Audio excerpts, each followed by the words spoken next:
Bismillahirrahmanirrahim. Assalamualaikum warahmatullahi wabarakatuh. Waalaikumsalam warahmatullahi wabarakatuh.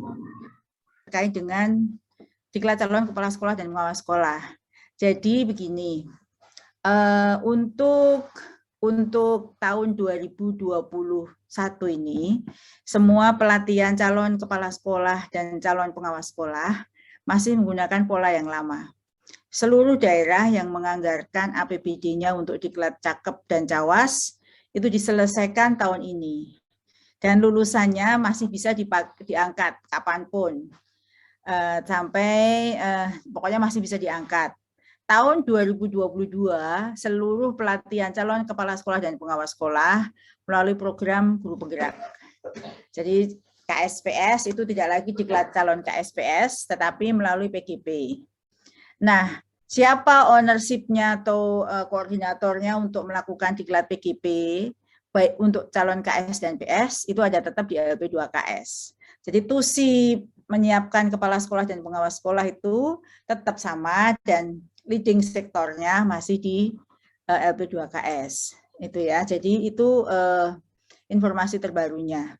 Saat ini revisi Permendikbud 6 tahun 2028 sudah dilakukan, sudah harmonisasi dan sudah tinggal paraf. Jadi ada beberapa perubahan yang cukup esensial terkait dengan revisi Permendikbud 6 itu. Perubahannya itu ada di mana? Itu antara lain perubahannya itu ada di syarat-syarat menjadi kepala sekolah dan pengawas sekolah. Syarat ini kalau untuk revisi Permendikbud 6 itu baru pada syarat untuk menjadi kepala sekolah, sedangkan pengawas sekolah itu masih mengacu karena dia adalah Jafung yang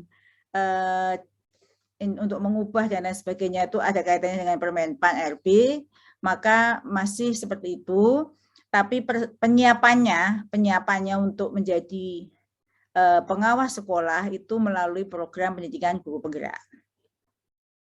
Jadi ini saya ingin menunjukkan sedikit kira-kira arah perubahan yang berbeda itu apa. Itu di sini yang berbeda antara yang lama dengan yang baru. Jadi persyaratan penugasan guru sebagai kepala sekolah itu seperti ini. Kalau semula kan begini ya, semula kan ini persyaratan 1 sampai 9, kualifikasi akademik, kemudian itu 1 sampai 9, kemudian pengangkatan seperti ini, diangkat ini masa tugasnya itu 3 kali maksimal 3 periode, 1 periode 4 tahun, dapat diperpanjang 2 kali artinya 12 tahun, ya ini tadi sekaligus, dan untuk masa ketiga dan keempat itu melalui uji kompetensi kepala sekolah, atau tadi yang disebut dengan UKKS, yang mana uji kompetensi kepala sekolah berbasis portofolio digital, dan itu dilakukan oleh LP2KS, bagi yang tidak lulus uji kompetensi kepala sekolah, daerah tidak bisa memperpanjang lagi di periode keempat. Ada pertanyaan semacam itu. Ini saya sebut saat ini ya, di dalam screen teman-teman semua sudah terlihat ya, saat ini seperti itu. Jadi saat ini yang berlaku Permendikbud 6 ini boleh sampai 16 tahun, tetapi untuk periode terakhir itu melalui UKKS. Dan ini penyiapan dan lain sebagainya seperti ini. Lalu arah ke depan itu ada revisi Permendikbud seperti ini, kemudian yang perubahannya di sini. Jadi persyaratan untuk menjadi kepala sekolah ini ke depan ya, ini belum jadi regulasi, jadi masih draft regulasi, tapi kira-kira ke depan perubahannya seperti ini. Kualifikasi akademik tetap, sertifikat pendidik tetap, tapi memiliki sertifikat guru penggerak, itu menjadi syarat untuk menjadi kepala sekolah. Dan juga nanti ke pengawas sekolah. Ada lagi yang berubah yang warna merah, baik PNS, kalau kemarin 3C, ini 3B. Kemudian kepala sekolah itu bisa juga dari P3K, yang sekarang ada rekrut P3K.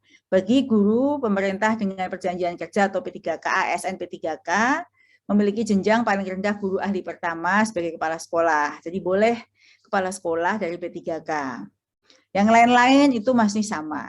Kira-kira seperti itu. Ini perubahan di revisi Permendikbud 6.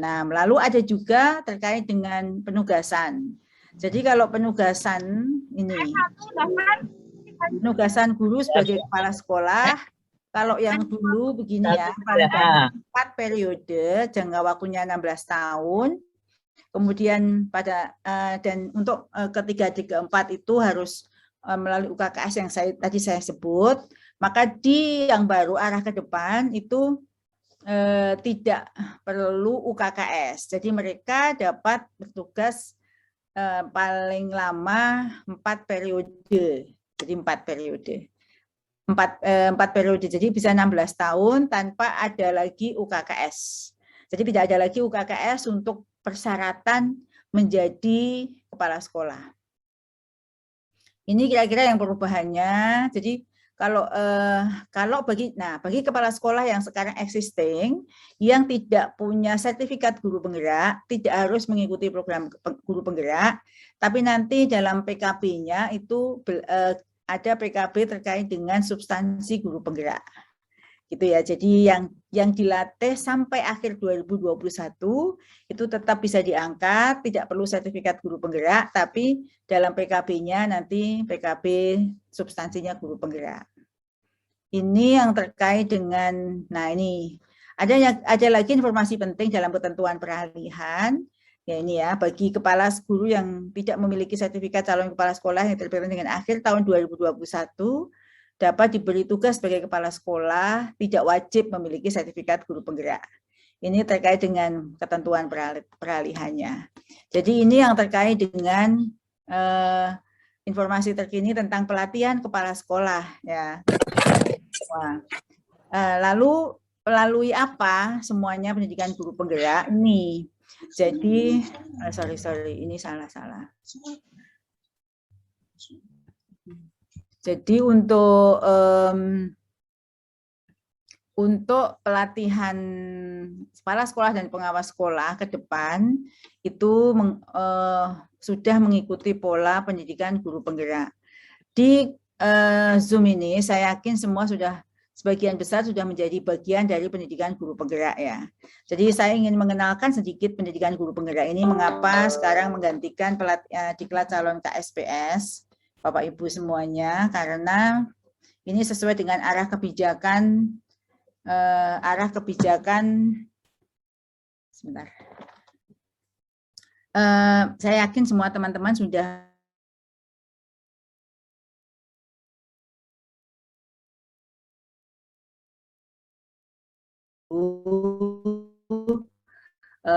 apa itu guru penggerak ya, mengapa dia bisa menjadi utamanya seperti ini, ingin mewujudkan profil pelajar Pancasila melalui program prioritas GTK. Program prioritas GTK yang sekarang sedang dikerjakan itu yang paling prioritas itu adalah transformasi kepemimpinan pendidikan. Ini yang melalui program guru penggerak dan kepala sekolah penggerak, sekolah penggerak. Dan ini yang tidak main-main ya, di tengah tekanan anggaran, pemotongan anggaran yang besar-besaran, Dijen GTK tetap mendapat anggaran yang besar. Khususnya untuk guru penggerak ini di atas 1 triliun, karena ingin memfasilitasi daerah dalam PGP ini. Jadi ada transformasi kepemimpinan pendidikan melalui guru penggerak, transformasi PPG prajabatan. Jadi kalau dulu itu mengangkat guru dalam amanah undang-undang guru dan dosen itu adalah guru itu adalah yang memiliki kualifikasi dan kompetensi. Kualifikasi ditunjukkan dengan surat kualifikasi, kompetensi ditunjukkan dengan kepemilikan serdik, namun karena kebutuhan guru saat itu banyak guru yang diangkat sehingga mereka PPG daljab. Nah, arah ke depan tidak seperti itu.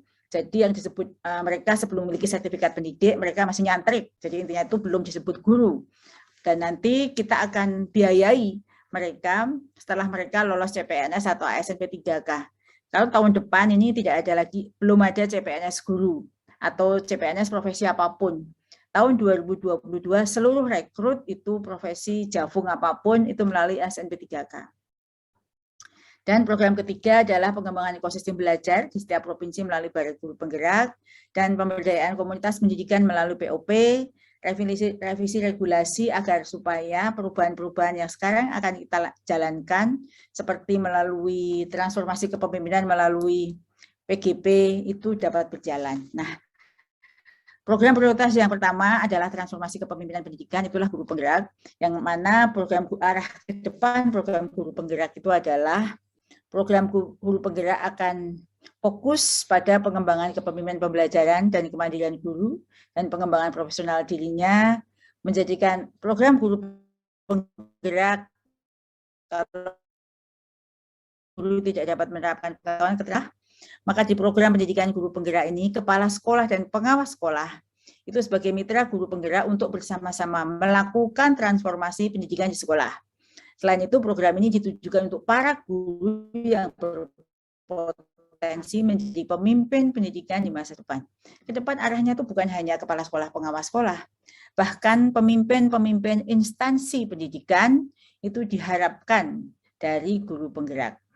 Jadi program guru penggerak akan melakukan asesmen dari sisi pedagogi, kemampuan analitis, motivasi, dan kompetensi lainnya.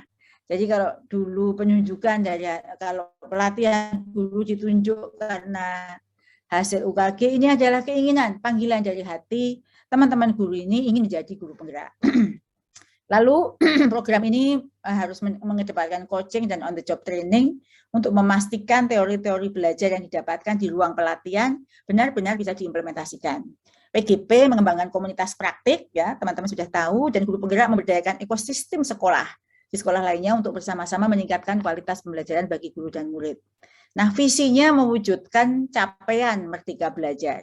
Capaian Merdeka Belajar ini adalah profil pelajar Pancasila. Karena profil pelajar Pancasila itu adalah objektif utama dari program Merdeka Belajar. Kalau teman-teman melihat di Renstra itu seluruh kebijakan ini muara akhirnya atau objektif utamanya itu adalah profil pelajar Pancasila, yaitu pelajar sepanjang hayat yang memiliki kompetensi global berperilaku. Nah, mencapai itu kan tidak mudah.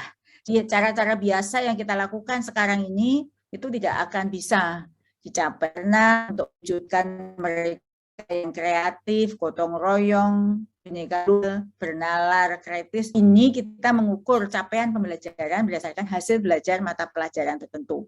Nah, inilah visi dari guru penggerak. Nah, ke depan Kemendikbud akan mendorong guru penggerak menjadi pemimpin pendidikan di masa depan. Menjadi apa mereka? Kepala sekolah, pengawas sekolah, instruktur pelatihan guru.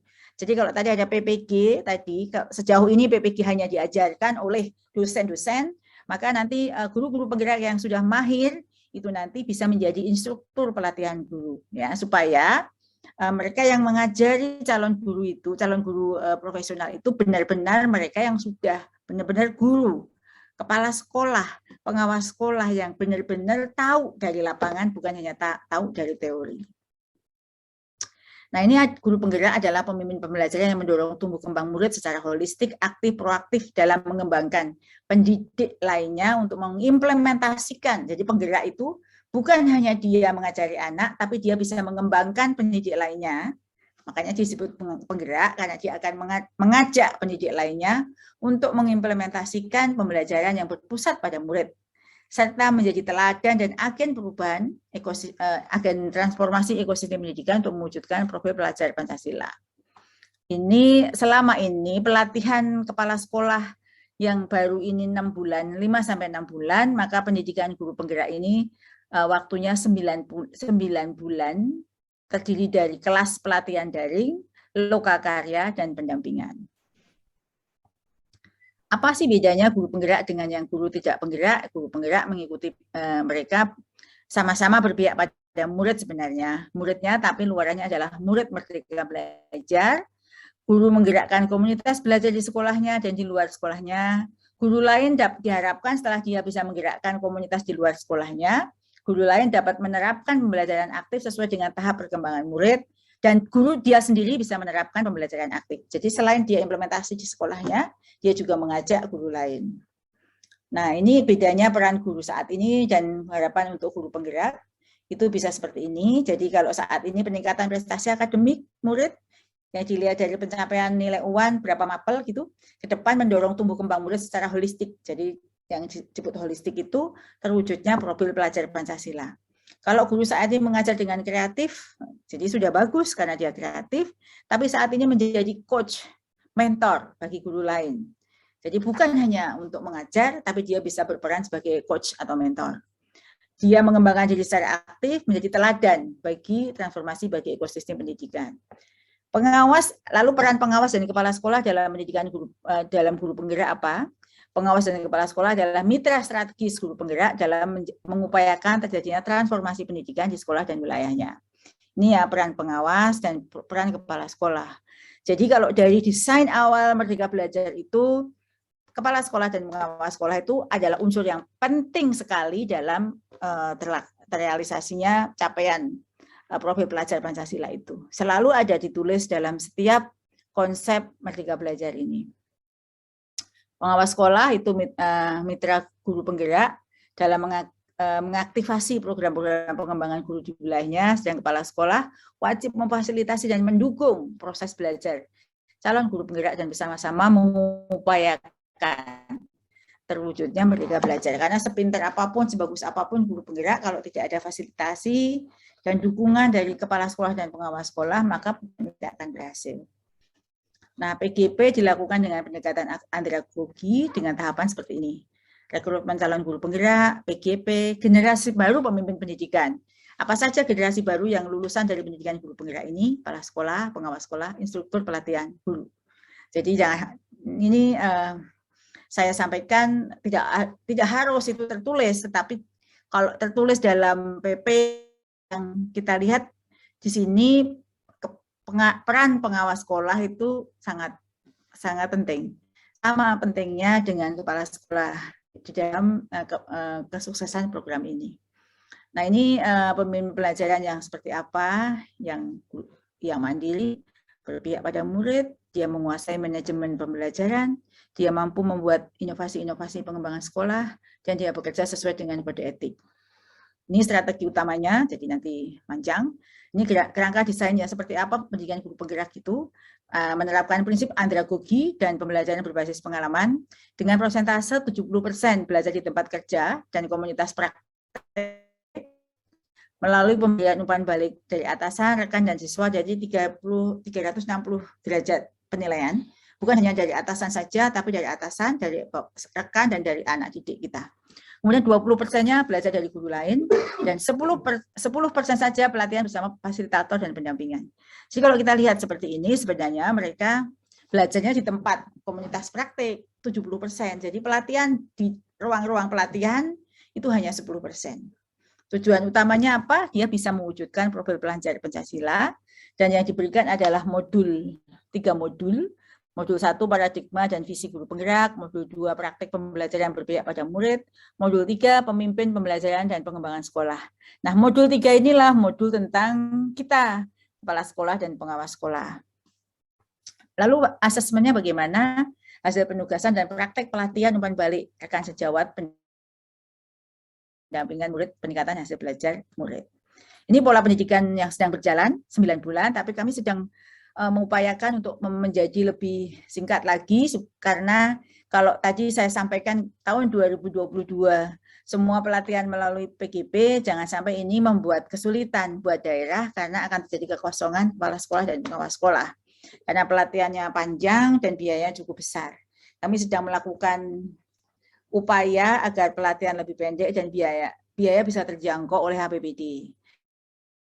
Maka kami sedang melakukan penyempurnaan terus-menerus. Ini kira-kira paket 1, 4 modul yang tadi saya sebut ya, visi guru penggerak, paket 2, itu 3 modul, paket 3 modul ada pendampingan. Pendampingan selama 3 bulan. Jadi kira-kira ini JP-nya seperti ini. Ini adalah saya sebut paradigma dan visi pendidikan guru penggerak, pembelajaran yang berpihak pada murid, dan pemimpin pembelajaran dalam pengelolaan sekolah. Nah, kurikulumnya seperti ini, apa saja sih yang diajarkan di paket modul 1, modul 2, modul 3. Misalnya kalau modul 1, filosofi pendidikan nasional, nilai dan peran guru penggerak, visi guru penggerak, budaya positif. Kemudian paket 2, pembelajaran yang berpihak pada murid, pembelajaran sosial, emotional learning, coaching. Paket 3, pengambilan putusan sebagai pemimpin pembelajaran. Pemimpin dan pengelolaan sumber daya itu yang ada di dalam kepala sekolah, pengelolaan program yang berdampak pada anak. Ini fokusnya bahwa perbedaan yang sebelumnya ini semua yang kita lakukan oleh sekolah itu selalu harus dilihat dampaknya apakah berdampak pada anak. Kalau pelatihan kepala sekolah dan pengawas sekolah bukan hanya kepemilikan sertifikatnya saja, tapi apakah setelah Bapak Ibu mengikuti pelatihan kepala sekolah dan pengawas sekolah itu ada perubahan yang dirasakan oleh anak didik kita. Jika tidak ada gunanya. Pemenuhan sertifikat tok itu buat apa kalau kita tidak bisa melakukan perubahan pada anak didik kita. Nah, ada instruktur, ada fasilitator, ada pengajar praktek, dan calon guru penggerak. Nah, ini tahapan pembelajarannya menggunakan alur merdeka. Mulai dari diri, kemudian ruang kolaborasi, demonstrasi kontekstual, koneksi antar materi, ya kan? Mulai dari diri, eksplorasi konsep, ruang kolaborasi, refleksi, terbimbing, dan seterusnya. Ini adalah tahapan pembelajarannya. Ini ada lini masanya, Bapak Ibu yang saya hormati, terkait dengan PGP. Saat ini sedang rekrut PGP angkatan keempat ya. Ini kami akan merekrut 8.000. Nah, ini sasaran PGP tahun 2022. Kalau 2021 bulan Oktober nanti kita akan rekrut untuk angkatan 4 sejumlah 8.000, dengan nanti kumulatifnya akan mencapai angka 16.400. 2022 kita akan ada angkatan 5, 6, 7, harapannya mencapai angka 52.000. Nah, ini pertumbuhan eksponensial guru penggerak, namun berdasarkan perhitungan kita, sampai tahun 2024 itu diperkirakan sebanyak 405.900 guru penggerak, dan itu bisa memenuhi kekurangan KSPS yang tersebar di seluruh Indonesia di tahun 2024. Kalau sampai 2023 masih belum. Jadi bisa menggunakan diklat-diklat yang sudah dimiliki oleh kepala sekolah dan pengawas sekolah saat ini. Ini adalah sasaran guru penggerak angkatan pertama sudah. Dari Nusa Tenggara, Papua, Sulawesi, Jawa 2, Kalimantan, Sumatera 6, itu seluruh Indonesia sudah tersentuh oleh guru penggerak. Itu terkait dengan guru penggerak, Bapak Ibu, yang menjadi, saya hanya mengenalkan sekilas, saya yakin Bapak Ibu sudah mengenal semua, tapi kira-kira arah kebijakan ke depan tahun 2022 itu seperti itu. Perubahan Permendikbudnya seperti itu, dan nanti teman-teman saya untuk pengawas sekolah ini sudah tahu lebih dulu dari teman-teman yang lain terkait dengan seleksi KSPS yang akan datang. Dan isu yang terakhir yang ditanyakan ke saya supaya lengkap teman-teman untuk mendapatkan substansinya, bagaimana perkembangan seleksi ASN guru P3K saat ini, bahwa ini tadi yang saya laporkan, jumlah guru KSPS di Indonesia saat ini seperti ini, ya. Dan nanti teman-teman bisa menyampaikan kenapa kok ASN P3K, bukan seleksi CPNS gitu. Karena kalau kita lihat rasionalnya seperti ini, kita ada sebenarnya kekurangan guru kita ini seperti ini. Kekurangan guru itu seperti ini ya, jumlah guru P3K yang saat ini itu seperti ini. Honorer jumlahnya 742.000, kekurangannya itu sebenarnya 1 juta lebih kalau dilihat, karena jumlah guru PNS yang seharusnya di sekolah negeri 2,2 juta, dan kalau kita hitung kebutuhan kita itu sebenarnya 3 juta lebih, maka kita kekurangan guru yang cukup besar. Nah, kenapa kekurangan guru itu harus diangkat dengan ASN P3K? Karena jumlahnya 59% dari guru honorer tadi itu 437.000-nya itu berusia di atas 35 tahun yang tidak ada lagi kesempatan untuk ikut CPNS. Sementara kenapa nggak diangkat saja? Undang-Undang ASN mensyaratkan bahwa guru itu adalah jabatan fungsional, yang jabatan profesional. Untuk mengangkat jabatan profesional itu harus melalui tes, tidak bisa diangkat seperti begitu saja. Itu sudah diatur dalam undang-undang. Jadi kalau kita mengangkat begitu saja seperti tuntutan para guru honorer itu melanggar undang-undang yang ada. Dan itu tentu Kemenpan RB sangat tidak setuju dengan hal ini. Dengan data ini yang 59%-nya adalah di atas 35 tahun, maka rekrut guru P3K dianggap sebagai kebijakan yang paling berpihak pada guru honorer sekolah negeri. Karena setelah mereka menjadi ASN P3K, maka mereka mempunyai hak-hak sebagai ASN, seperti penilaian kinerja, penggajian, tunjangan, pengembangan kompetensi, penghargaan, dan serdiknya pun akan dihargai sebagai guru profesional. Dan jika sudah lulus menjadi P3K tapi masih usia di bawah 35, tetap dapat melamar menjadi formasi PNS. Jika dibuka, dia harus mengundurkan diri terlebih dahulu. Nah, sekarang lini masanya seperti apa? Tadi saya sampaikan bahwa seharusnya itu ujian kompetensi itu di tanggal besok 30. Namun kami sudah berkirim surat memberitahu kepada Kemen PKN bahwa ujian kita diundur karena terkait dengan banyak faktor. Yang pertama, kalau kesiapan dari Kemendikbud sendiri sudah siap, namun saat ini sedang PPKM. Sebagian besar masih level 4 dan PPKM itu diperpanjang sampai tanggal 30 besok. Kalau level 4 itu rekomendasi dari Satgas itu nggak boleh ada kumpulan pertemuan, kerumunan, sehingga kami berharap PPKM itu akan berubah status menjadi turun ke level 3, sehingga kita bisa melakukan mengumpulkan mereka di TUK yang terdekat. Nah, jadwal ujian kompetensi 1 yang semula direncanakan akan dilakukan di tanggal 30 besok, itu kami sudah mendapatkan persetujuan dari BKN, itu akan dilaksanakan di tanggal 13 September.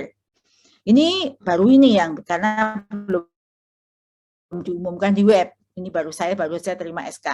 Saya kasih tahu ke Bapak Ibu semua. Nah, setelah itu mereka mendapatkan kesempatan mengikuti ujian 3 kali dengan ujian pertama berpihak afirmasi bagi guru honorer yang ditempatkan di sekolah negeri. Mereka mendapat kesempatan untuk ujian pertama dulu tanpa bersaing dengan yang di swasta maupun yang mempunyai serdik. Saat ini formasi kita sebenarnya dibutuhkan 1.200.000, namun daerah hanya mengusulkan sejumlah 506.000 saja. Maka 506.000 formasi yang akan diperebutkan di seleksi ASN P3K tahun ini. Dan 506.000 itu adalah formasi terbesar sepanjang hayat yang pernah dilakukan oleh rekrutmen sekarang. Jadi kalau kita lihat 2019 itu hanya 90.000 saja formasi untuk ASN. Nah, ini adalah 506.000, setengah juta lebih yang akan dilakukan seleksi ASN P3K. Lalu apa yang terkini? Ya, terkini jumlah formasi itu yang diperebutkan 506.247, pelamar yang sudah terverifikasi diumumkan lulus seleksi administrasi 925.637, 68% diantaranya itu adalah guru honorer di sekolah negeri yang akan ikut ujian di tahap 1, jumlahnya 629.501, gitu ya. Tapi meskipun banyak formasi, tapi banyak juga guru-guru yang tidak memilih formasi yang tidak dipilih saat ini di tahap 1 adalah mereka yang daerah terpencil, seperti Nias Utara, Halmahera Utara, Barito Selatan, Timur Tengah Selatan, Halmahera Tengah, Maluku Barat Daya, Halmahera Barat Daya, dan seterusnya. Ini tidak ada yang melamar ya, jadi masih pilih yang di kota-kota saja. Instansi yang tidak membuka formasi adalah ini, banyak ya. Sumatera Utara, untuk guru-guru Provinsi Sumatera Utara tidak ada formasi yang diajukan. Jambi juga tidak mengajukan formasi. Tapi kabupaten-kabupaten di Sumatera Utara mengajukan, kecuali Sedang Berdagai dan Tanjung Balai. Jambi provinsinya saja yang tidak mengajukan. Kabupaten di lingkungan Jambi itu, seluruh kabupaten di lingkungan di Provinsi Jambi tidak mengajukan. Ini Bapak Ibu yang terkait dengan isu-isu strategis yang baru saja menjadi harapan Bapak Ibu untuk saya sampaikan. Terima kasih atas perhatian Bapak Ibu semua. Jika ada pertanyaan dipersilahkan. Jadi kalau nomor 1 ini saya belum paham maksud pertanyaannya, tapi begini, seleksi KSPS itu nanti syaratnya ada. Jadi KSPS itu sudah ada syaratnya itu berbeda ya. Kalau yang pengajar praktek, instruktur, fasilitator itu bagian dari komponen guru penggerak. Tapi untuk menjadi kepala sekolah pada masa yang akan datang dan pengawas sekolah itu masih mengikuti syarat-syarat administrasi yang tadi saya sampaikan. Jadi kalau untuk menjadi kepala sekolah di draft revisi Permendikbud itu syaratnya sama tadi ya. Jadi kualifikasi akademik, kemudian sertifikat pendidik, sertifikat guru penggerak, itu nanti akan ikut guru penggerak, kemudian golongan 3B, hasil penilaian prestasi kerja baik selama 2 tahun terakhir, memiliki pengalaman manajerial yang relevan dengan fungsi kepala sekolah, misalnya pernah jadi Wakasek, pernah jadi ketua KKG, MGMP, pengurus MKKS, dan lain sebagainya, sehat jasmani rohani, tidak pernah dikenai hukuman disiplin sedang atau berat, tidak sedang menjadi tersangka, terdakwa, atau tidak pernah menjadi terpidana, berusia paling sedikit 56 tahun. Jadi itu syaratnya tetap syarat administrasi, nanti dia itulah yang akan mengikuti program guru penggerak. Gitu ya. Jadi di program guru penggerak pun itu syaratnya sudah ada. Sedangkan yang instruktur, fasilitator, pengajar praktek itu adalah bagian dari guru penggerak, dan dia jika memenuhi syarat calon kepala sekolah dia masih guru, dia bisa mengikuti program guru penggerak untuk menjadi kepala sekolah. Yang kedua ini dari Papua, sejak tahun 2018 belum ada calon pengawas, sehingga teman-teman yang dilantik sampai sekarang masih terkatung-katung. Mohon petunjuk bagaimana dengan teman yang belum ikut cawas tapi sudah dilantik. Nah ini nanti ya, agak lumayan perlu perhatian ya, karena kalau sebelum dilantik itu nanti mungkin harus mengikuti program yang guru penggerak tadi. Tapi kalau misalnya sekarang daerahnya itu berupaya untuk mendiklat yang mumpung masih pakai pola lama, itu silahkan. Jadi tahun ini, pertengahan tahun ini saya membuat edaran kepada seluruh dinas pendidikan kabupaten kota dan provinsi bagi yang ada kepala sekolah dan pengawas sekolah, kemudian ada dana APBD, silahkan tahun ini mengikuti pelatihannya, karena tahun depan sudah berganti pola, dan saat ini luar biasa animo daerah itu untuk mengikuti pelatihan. Nah yang sudah duduk belum dididik ini yang memang harus sedikit hati-hati dan waspada, karena yang diakui saat ini adalah mereka yang sudah punya diklat sertifikat NRKS atau NRPS, begitu. Apakah ada jalan keluar bagi kami 6 orang pengawas sama mungkin dari Katingan yang mulai tahun 2021 tunjangan sertifikasi kami hilang karena belum memiliki sertifikat cawas. Dari kami berenam, saya dengan teman saya 2 orang sudah mempunyai sertifikat cawas mulai tahun 2015, tapi JP-nya cuma 32 jam. Kemarin sudah mengikuti pemutihan dan hasil sertifikatnya diakui, tapi JP-nya tetap kurang. Mohon pencerahan dari Prof. Bagaimana nasib kami yang hilang tunjangan sertifikasinya, sementara anak-anak kami membutuhkan biaya untuk sekolah. Terima kasih. Ya, ini banyak Prof yang demikian, Prof. Iya. Jadi memang di Simdiklat kita ini yang disebut pengawas itu jika ada NRPS. Dan disebut kepala sekolah itu jika ada NRKS, ya kan?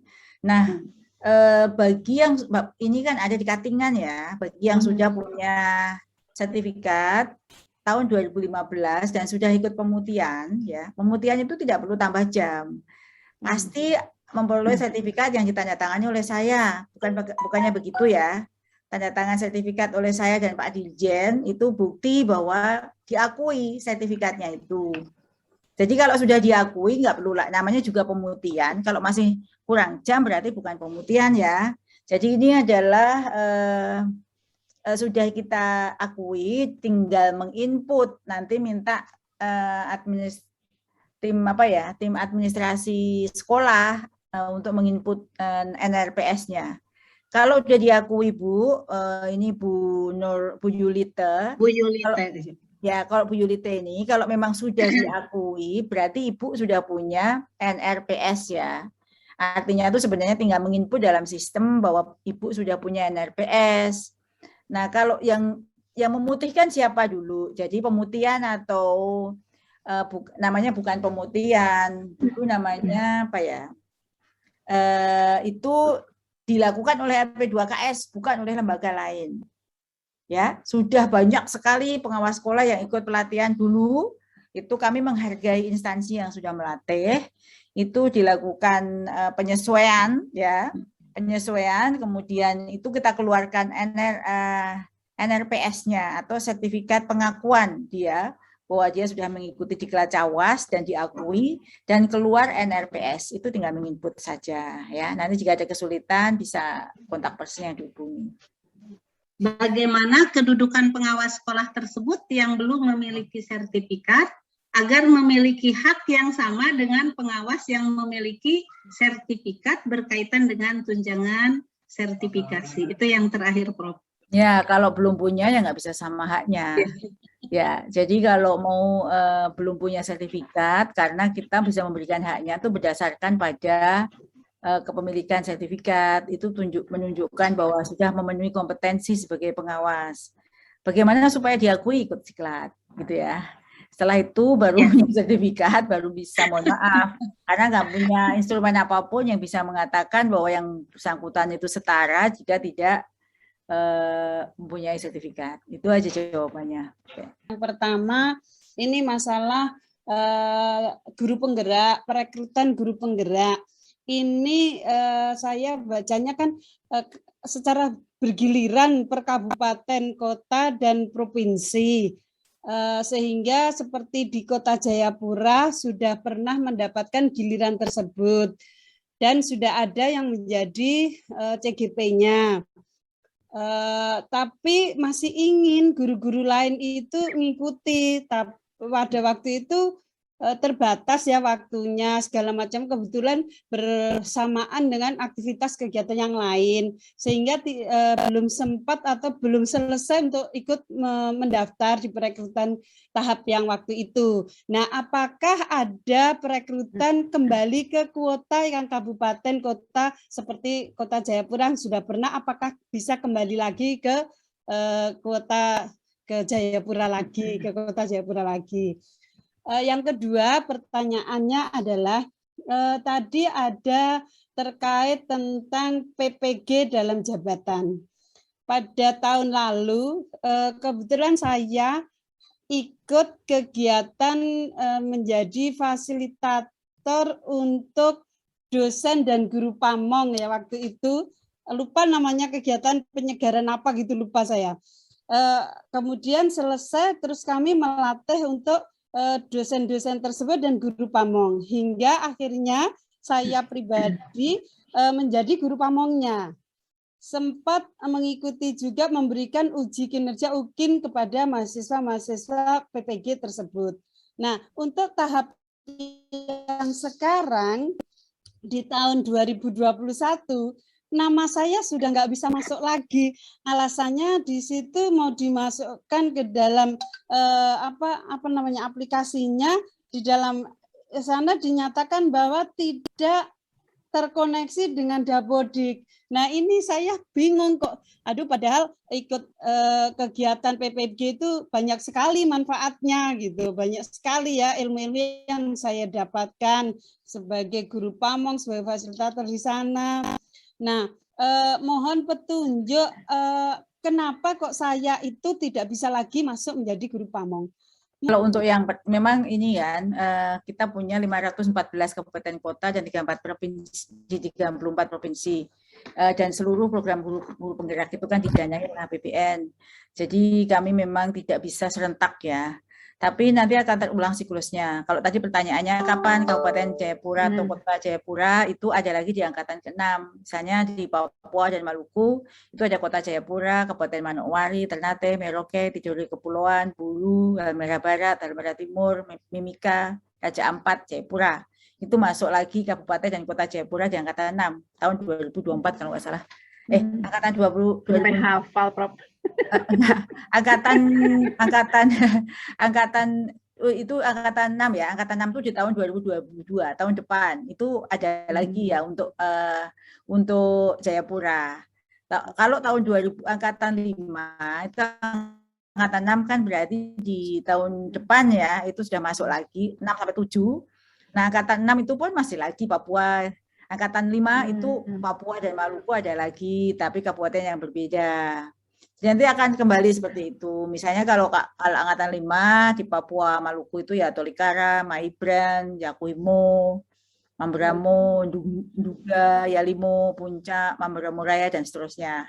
Bergantian, Bu. Jadi pasti akan kembali ke siklusnya itu, dan pemilihan lokasi itu sebenarnya berdasarkan perhitungan kita terkait dengan guru penggerak, kepala sekolah dan pengawas sekolah yang sudah mulai banyak yang pensiun, seperti itu.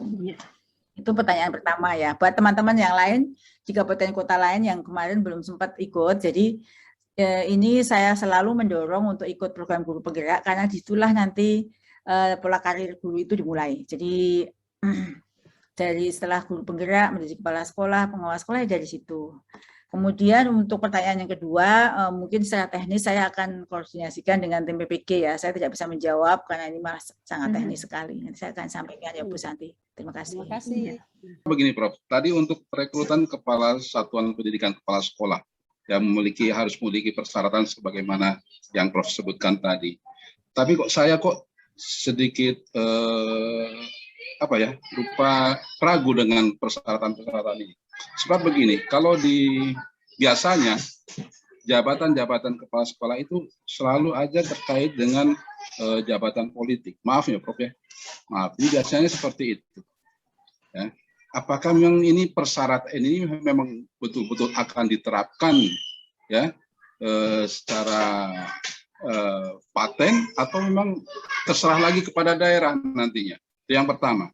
Yang kedua, teman saya sudah mengikuti penguatan pengawas, ya, sama-sama dengan saya tahun 2018. Tetapi sampai sekarang sertifikatnya tidak keluar, Prof. Bagaimana caranya, Prof?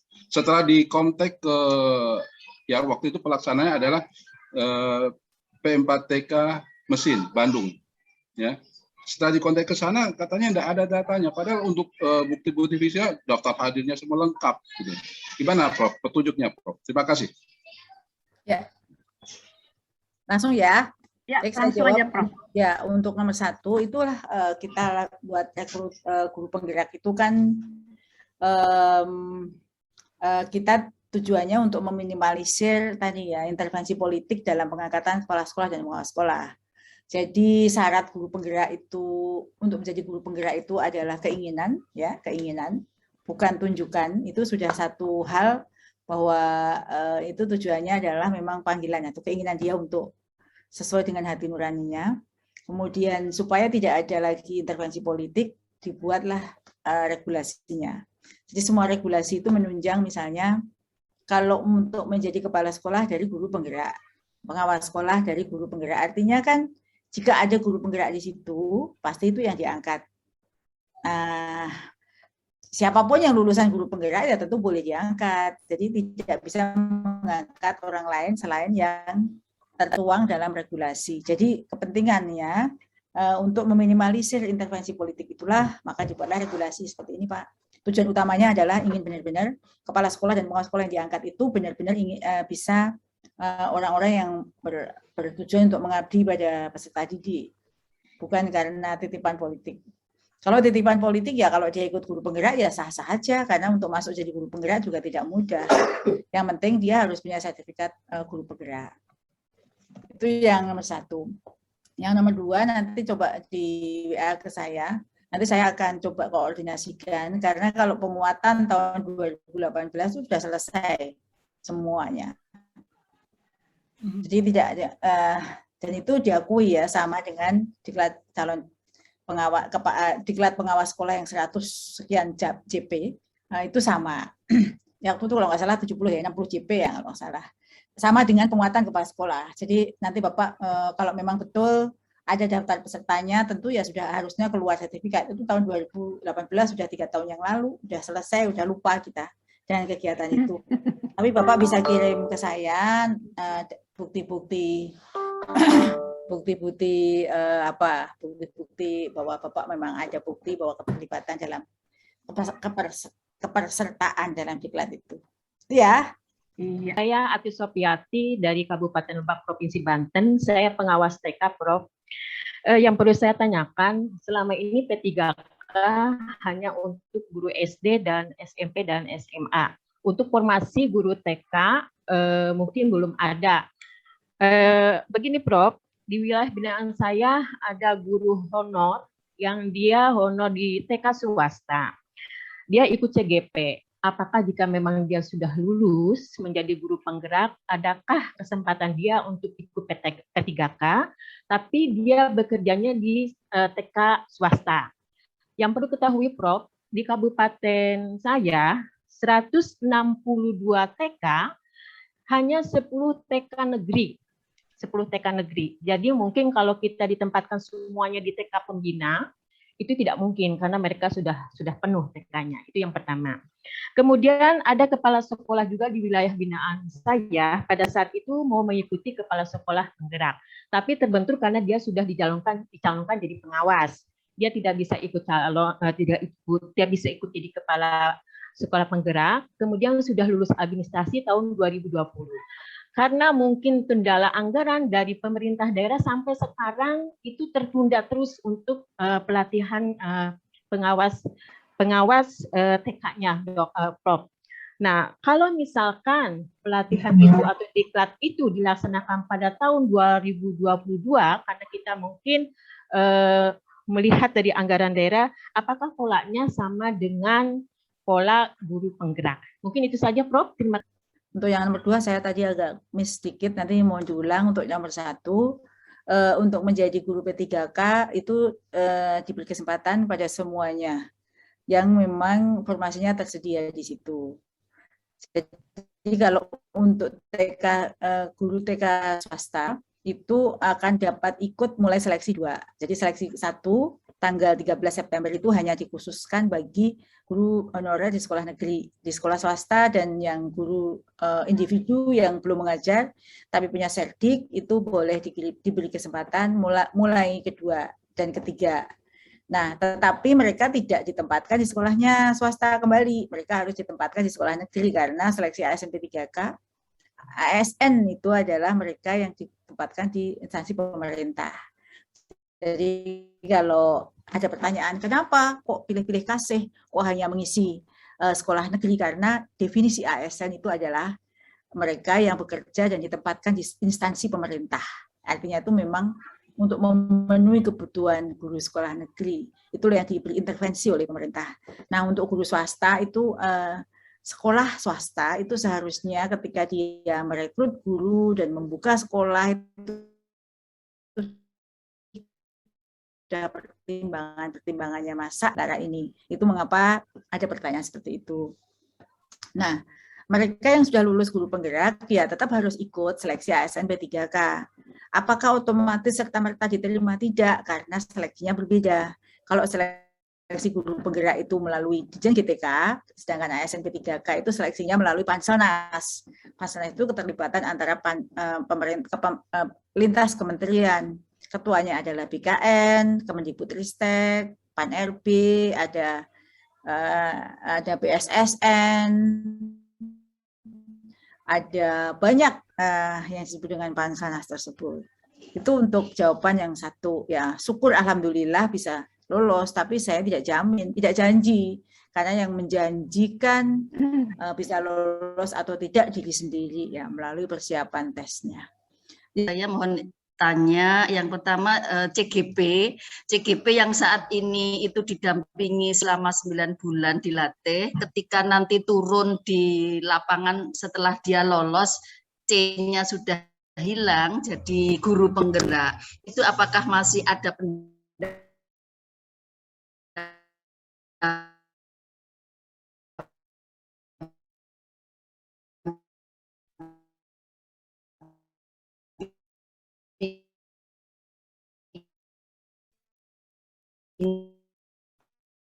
dengan baik oleh para pendamping maupun fasilitator di lingkungan kami, dan juga beberapa informasi dari teman-teman itu memang kenyataannya CGP yang saat ini itu lolos itu teman-teman yang masih muda, semangat belajarnya luar biasa, IT-nya bagus, dan kompetensinya bagus. Namun kebanyakan masih teman-teman yang ada yang CPNS, ada yang guru GTT itu yang lolos.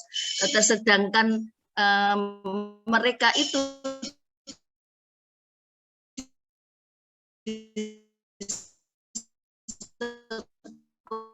sekolah itu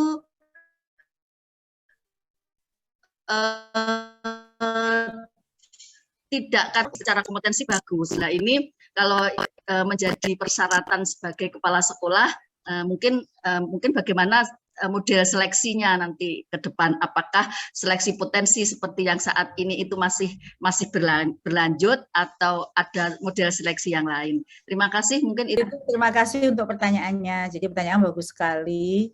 Setelah 9 bulan apakah masih perlu didampingi gitu ya? Tidak. Jadi kalau pola pelatihan pendidikan guru penggerak itu kan 9 bulan itu sudah termasuk pendampingannya. Jadi kalau Ibu bisa lihat di screen ini. Jadi pola pendidikan guru penggerak kan 9 bulan. Jadi paket modulnya itu sampai di bulan ke-6, bulan ke-7, bulan ke-8, bulan ke-9 itu adalah pendampingan individu di sekolah. Itu dihitung 4 JP dan lokal karya 8 JP dan seterusnya. Jika selesai pendampingan selama 3 bulan ini, maka mereka sudah wisuda, panen raya. Jadi panen raya itu mereka sudah selesai dan siap mengimplementasikan dalam di sekolahnya. Kemudian pada saat itu ada penilaian berkala atau yang selanjutnya setelah mereka menjadi guru penggerak itu ada pemantauan tapi bukan pendampingan. Jadi kita akan melihat seberapa dia melakukan implementasinya di lapangan. Kemudian kalau sekarang belum punya power, ya siapapun yang belum diangkat mendapatkan SK pasti nggak punya power ya Bu ya. Kayak misalnya kepala sekolah atau ibu pun itu ketika belum jadi SS. Begitu juga dengan guru-guru yang sudah lolos diklat CKS dengan predikat sangat memuaskan atau bagus pun jika belum mendapatkan SK kepala sekolah dia nggak ada power. Jadi seleksi guru penggerak ini adalah seleksi kepala sekolah dan ketika dia sudah lulus, dinyatakan lulus selama 9 bulan pelatihan, maka dia sudah siap untuk diangkat. Tentu kalau tadi pertanyaan yang sebelumnya kaitan politik itu mungkin ini yang kita buat instrumennya supaya kalau di diklat CKS atau CPS itu kan usulan dari dinas, mungkin orang-orang yang sesuai dengan satu visi politik itu yang diangkat, ditugaskan untuk ikut diklat CKS. Kalau ini tidak, seleksinya itu berdasarkan kompetensi atau ketertarikan mereka menjadi guru penggerak, dan itulah nanti melalui Permendikbud intervensi yang bisa kita lakukan karena memang di Undang-Undang Otonomi Daerah, hak mengangkat, memberhentikan itu masih di daerah. Yang bisa kita lakukan hanyalah mengunci pada syarat-syarat siapa yang boleh diangkat menjadi apa. Dan setelah mereka diangkat dengan regulasi, tadi kalau dilihat di gambar program prioritas GTK itu kan intervensinya melalui regulasi, itu harapannya Dinas Pendidikan, Kabupaten Kota, Provinsi mengikuti. Sama halnya yang sekarang Bu, kenapa banyak kepala sekolah kosong, pengawas sekolah kosong, padahal mengangkat dan memberhentikan hak kepala dinas. Namun karena mereka patuh pada regulasi yang ada, Permendikbud 6 nomor 2018 itulah mereka akan mengangkat jika memenuhi syarat. Dan jika tidak memenuhi syarat, regulasinya dikunci di mana? Pemberian tunjangan sertifikasinya, tunjangannya. Itu yang bisa kita lakukan, Bu. Harapannya ya semua berjalan berdasarkan kompetensi yang dimiliki. Izin bertanya untuk perekrutan untuk P3K guru TK, mengingat guru TK yang PNS juga banyak yang pensiun. Ini dari Bu Halimatus Sadiah. Ya, kalau untuk perekrutan P3K guru TK itu sebenarnya kami membuka semua jenjang, TK, SD, SMP, SMA, SMK. Tapi hak untuk mengajukan formasi, jadi formasinya itu ada berdasarkan perhitungan kami 1.002.000 itu adalah kebutuhan seluruh jenjang. Namun kami mengajukan kebutuhan yang menentukan formasinya adalah Kemenpan RB. Kemenpan RB lalu memberikan daerah untuk mengajukan formasi sesuai dengan kuota. Namun daerah mengajukannya berdasarkan perhitungan daerah. Jadi sebenarnya dari Kemendikbudristek, Dirjen GTK khususnya itu membutuhkan, tapi daerah mengajukan apa tidak itu berpulang kepada daerah yang bersangkutan. Sebenarnya itu dibuka, Bu. Cuma memang tahun ini untuk guru TK sangat sedikit ya. Di antara 506.000 itu formasi untuk guru TK persentasenya sangat kecil. Itu tetapi tadi ada satu pertanyaan yang ingin saya jawab. Setelah April 2018, tapi belum punya sertifikat calon kepala sekolah, dan itu harus mengikuti 300 jam, kami sedang mendata. Silakan melaporkan ke SIM-Tendiknya, bahwa Bapak Ibu adalah seharusnya berhak untuk mendapatkan sertifikat kepala sekolah. Kami akan diklat dalam waktu sesingkat-singkatnya, secepat-cepatnya. Bagi yang penguatan yang diangkat sebelum 2018, kami ada anggaran APBN yang cukup besar untuk menyelesaikannya. Jangan sampai tertinggal. Orang yang baik, orang yang cerdas, itu adalah orang yang bisa menyesuaikan dalam perubahan yang demikian cepat dan masif. Jangan menghujat atau menyesali atau terhadap sebuah perubahan. Karena perubahan itu adalah sebuah keniscayaan. Bukan berarti kebijakan yang lama itu jelek, tapi setiap pemimpin ada masanya. Dan masa itulah kita menyesuaikan. Pasti ada pertimbangan-pertimbangan tertentu mengapa perubahan pelatihan itu dan semua kebijakan pendidikan ini berjalan. Dan pertimbangannya pasti positif. Yang positif yang ingin saya sampaikan kepada Bapak Ibu semua bahwa semua kebijakan Merdeka Belajar ini adalah berpihak kepada murid. Sehingga kita guru-guru yang tidak kompeten pasti akan tersingkir. Oleh karena itu, baik kepala sekolah, pengawas sekolah, mari bersama-sama menyesuaikan dengan kebijakan yang sedang berjalan dan meningkatkan kompetensi diri ini agar tetap bisa membantu dan mengabdikan diri untuk anak didik kita sesuai dengan kebijakan yang sedang berjalan. Kita nikmati perubahan ini dan dengan demikian maka Bapak Ibu akan menjadi pengawas sekolah dan kepala sekolah yang well-being, yang resilience, yang tahan banting terhadap seluruh perubahan kebijakan yang ada. Jangan cepat menyerah.